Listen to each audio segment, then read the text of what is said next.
বাংলাদেশে যারা আওয়ামী লীগের মতো সাপ পুনর্বাসন করেছেন অথবা করবার চিন্তা করছেন, তারা ইতিহাস থেকে শিক্ষা নেবেন। বিএনপি 1979 সালে আওয়ামী লীগকে প্রথম পুনর্বাসন করেছে। রক্ত দিয়ে শহীদ প্রেসিডেন্ট জিয়াউর রহমানকে এটা ঋণ শোধ করতে হয়েছে। জাতীয় পার্টি দ্বিতীয়বার আওয়ামী লীগকে পুনর্বাসন করেছে। জাতীয় পার্টি নাই হয়ে গেছে, 6 টুকরা হয়ে গেছে পিজার মতো, এখন নাই এটা। তৃতীয়বার জামাত আওয়ামী লীগকে পুনর্বাসন করেছে 94, 95, 96 সালে। জামাত হাজারে হাজারে লাশ দিয়ে রক্ত দিয়ে এটা ঋণ শোধ করতে হচ্ছে এখনো।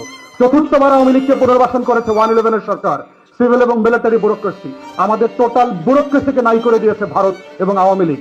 অতএব যারা আওয়ামী লীগের মতো একটা গোখরা সাপকে, একটা কোবরা এবং কুমিরকে পুনর্বাসনের রাজনীতি করছেন, তাদেরকে ইতিহাসে ফিরে যেতে হবে। ইতিহাসের নোট বইগুলো দেখবেন, আপনারাও কিন্তু গোখরা শাকের কামড় থেকে বাঁচতে পারবেন না। অতএব ভেরি কেয়ারফুল। জুলাই রেভলিউশন হচ্ছে শত্রু মিত্র চেনার রাজনীতি। জুলাই রেভলিউশন হচ্ছে লাল সবুজের পতাকার বাঁচিয়ে রাখার রাজনীতি।